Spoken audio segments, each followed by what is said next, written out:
राधे राधे भक्तों।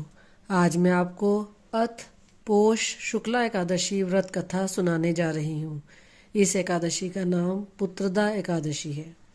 युधिष्ठिर जी ने पूछा कि हे भगवान, आपने सफला एकादशी का महात्म्य विधिवत बताकर बड़ी कृपा की।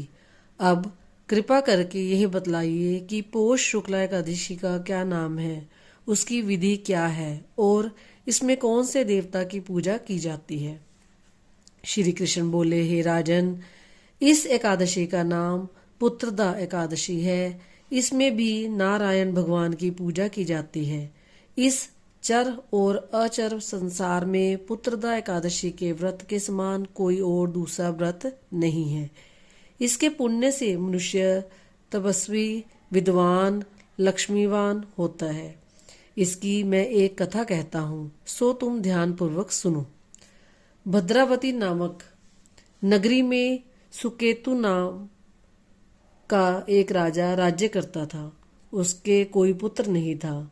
उसकी स्त्री का नाम शौव्य था। वह निपुत्री होने के कारण सदैव चिंतित रहा करती थी। राजा के पितर भी रो रो कर पिंड लिया करते थे और सोचा करते थे कि इसके बाद हमको कौन पिंड देगा। राजा को भाई, बांधव, धन, हाथी, घोड़े, राज्य और मंत्री, इन सब में से किसी चीज से भी संतोष नहीं होता था। इसका एकमात्र कारण पुत्र का ना होना था। वह सदैव यही विचार करता था कि मेरे मरने के बाद मुझको कौन पिंड दान देगा। बिना पुत्र के पितरों और देवताओं का ऋण मैं कैसे चुका सकूंगा। जिस घर में पुत्र ना हो उसमें सदैव ही अंधेरा रहता है। इसलिए मुझे पुत्र की उत्पत्ति के लिए प्रयत्न करना चाहिए। जिस मनुष्य ने पुत्र का मुख देखा है वह धन्य है। उसको इस लोक में यश और परलोक में शांति मिलती है, अर्थात उनके दोनों लोक सुधर जाते हैं। पूर्व जन्म के कर्म से ही इस जन्म में पुत्र, धन आदि प्राप्त होते हैं। राजा इसी प्रकार रात दिन चिंता में लगा रहता था। एक समय राजा ने अपने शरीर को त्याग देने का विचार किया, परंतु आत्मघात को महान पाप समझकर उसने ऐसा नहीं किया। एक दिन राजा ऐसा ही विचार करता हुआ अपने घोड़े पर चढ़कर वन को चल दिया और पक्षियों व वृक्षों को देखने लगा।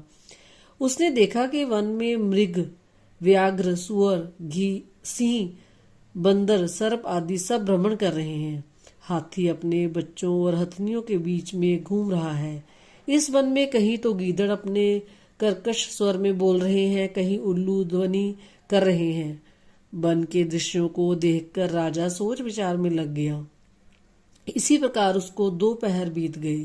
वह सोचने लगा कि मैंने कई यज्ञ किए, ब्राह्मणों को स्वादिष्ट भोजन से तृप्त किया, फिर भी मुझको यह दुख क्यों प्राप्त हुआ। राजा प्यास के मारे अत्यंत दुखी हो गया और पानी की तलाश में इधर उधर फिरने लगा। थोड़ी दूरी पर राजा ने एक सरोवर देखा। उस सरोवर में कमल खिल रहे थे तथा सारस, हंस, मगरमच्छ आदि विहार कर रहे थे।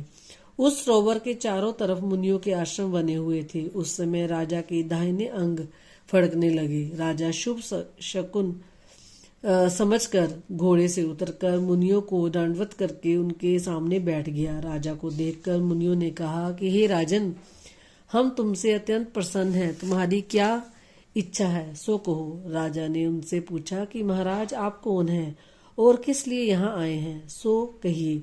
मुनि कहने लगे कि हे राजन, आज संतान देने वाली पुत्रदा एकादशी है। हम लोग विषव देव हैं और इस सरोवर पर स्नान करने के लिए आए हैं।